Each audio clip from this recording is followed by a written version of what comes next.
오늘 은혜 받으실 하나님의 말씀은 요한복음 6장 7절부터 9절까지 말씀입니다. 신약성경 요한복음 6장 7절부터 9절까지 말씀입니다. 찾으셨으면 한 목소리로 하나님을 경외하는 마음으로 함께 같이 읽겠습니다.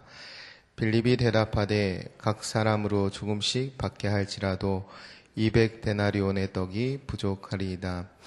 제자 중 하나 곧 시몬 베드로의 형제 안드레가 예수께 여짜오되 여기 한 아이가 있어 보리떡 5개와 물고기 2마리를 가지고 있나이다.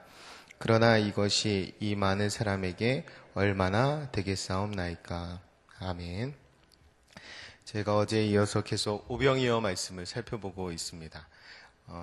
어제 말씀드렸지만 오병이어를 통해서, 이 말씀을 통해서 우리가 도달해야 될 목적지는 생명의 떡이신 예수 그리스도입니다. 요한복음에 등장하는 7가지 표적 중에 4번째 표적이라고 말씀드렸습니다. 그 요한복음 20장 30절 31절에 가면 이 요한복음을 기록한 목적이 나와 있습니다. 이렇게 되어 있어요. 예수께서 제자들 앞에서 이 책에 기록되지 아니한 다른 표적도 많이 행하셨으나 오직 이것을 기록함은 너희로 예수께서 하나님의 아들 그리스도이심을 믿게 하려 함이요 또 너희로 믿고 그 이름을 힘입어 생명을 얻게 하려 함이라. 여러분, 이거 외에도 많은 표적을 예수님이 행하셨는데 이 요한복음의 7가지 표적, 그리고 이 오병이어의 표적을 주신 이유는 예수 그리스도가 하나님의 아들임을 믿게 하고 그 이름을 믿어 예수 그리스도를 힘입어 생명을 얻게 하려고 이걸 기록했다라는 거예요. 그러니까 이 오병이어의 말씀도 동일하게 그 표적 중에 하나인데, 이 말씀을 읽고 여러분들이 하나님의 아들 예수 그리스도를 만나는 것, 그리고 그 예수님 안에서 생명을 얻는 것이 중요합니다. 그게 제일 큰 목적이에요. 이 목적을 잃어버리면 이거 엉뚱한 방향으로 가게 됩니다. 엉뚱한 방향으로 가기가 제일 좋은 게 오병이어입니다. 우리가 본능적으로 예수 잘 믿고 잘 먹고 잘 살고 싶거든요. 그래서 본능적으로 이 말씀을 왜곡하기가 쉽습니다. 그래서 목적지를 정확히 우리가 명시해 두고 이 본문을 묵상할 수 있었으면 좋겠습니다. 생명을 얻는 것이 중요해요. 그래서 생명의 떡이신 예수 그리스도를 만나는 것이 중요합니다. 그리고 나아가 우리 또한 누구에게 다가가서 생명의 떡이 되어주는 인생을 사는 것, 그리스도인다운 인생을 사는 것, 그것이 이 본문을 묵상하는 목적이 되었으면 좋겠습니다. 어제 예수님께서 어제 본문에서 빌립에게 물으시는 거예요. 어디서 떡을 사올 수 있느냐라고 물으셨죠. 이 앞에 빌립을 시험해서 물으셨다라고 되어 있어요.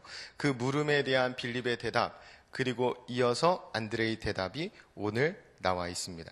그런데 이 본문이 사복음서의 전체가 다 등장하는 표적이에요. 이적이에요. 그래서 사복음서를 다 비교해 보면 요한복음에는 없는 말이 있고, 그러니까 공간복음에 요한복음에 없는 말이 있습니다.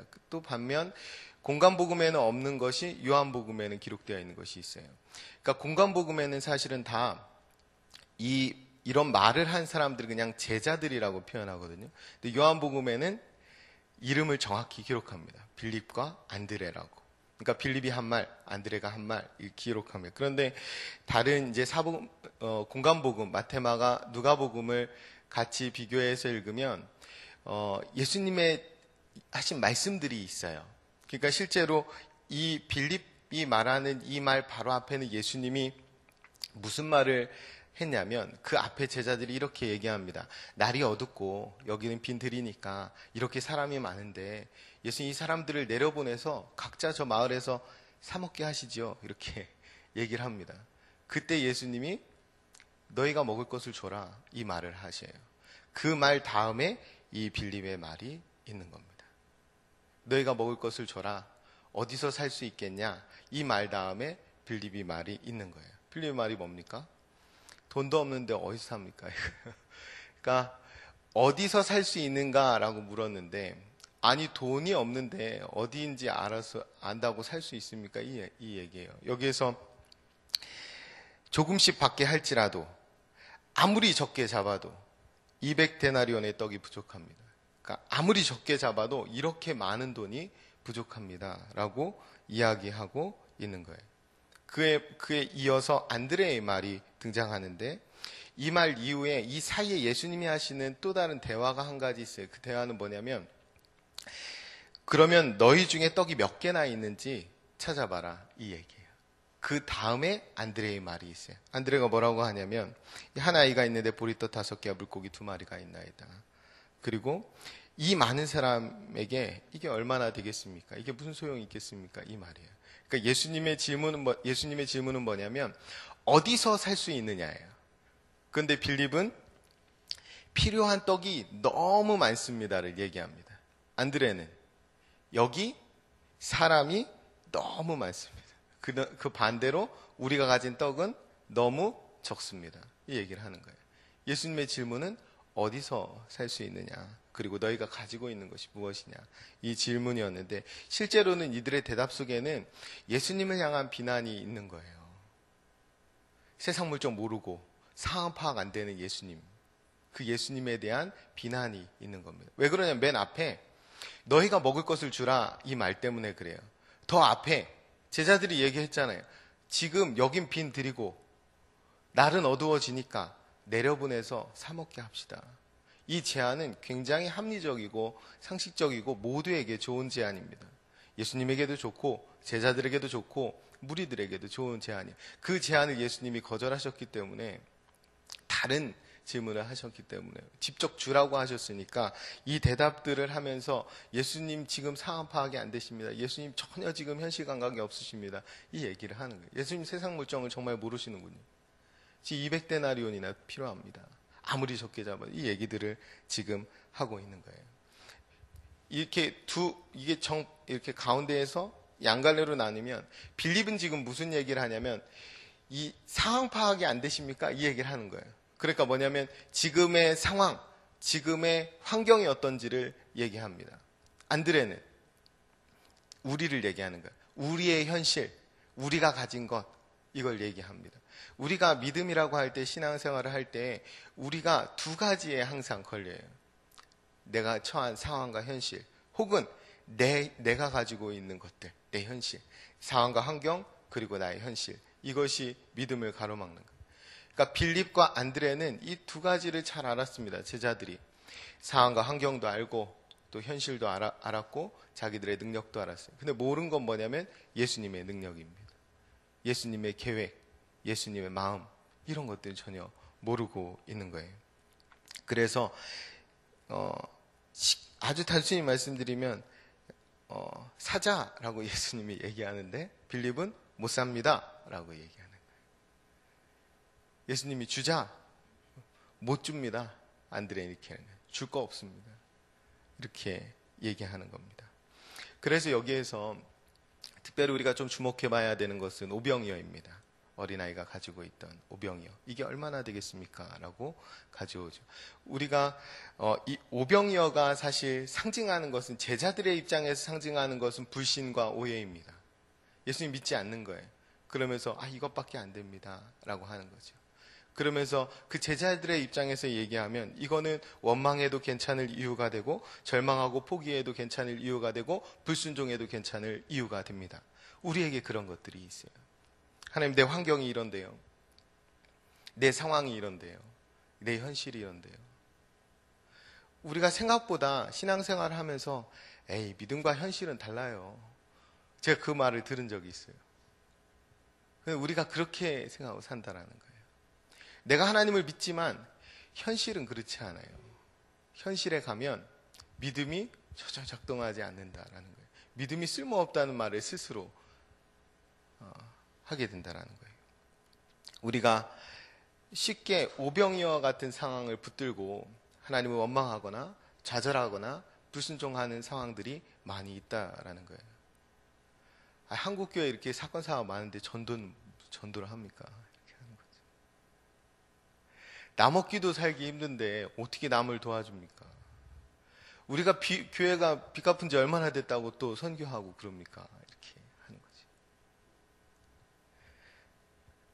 얼마 전에 방글라데시 우물판 이야기 있었는데, 그 수많은 수억 명 사는 나라에 조그만 우물 20개 파준 거 가지고 그들에게 무슨 생명이 전해지겠습니까? 그게 무슨 소용이 있겠습니까? 라고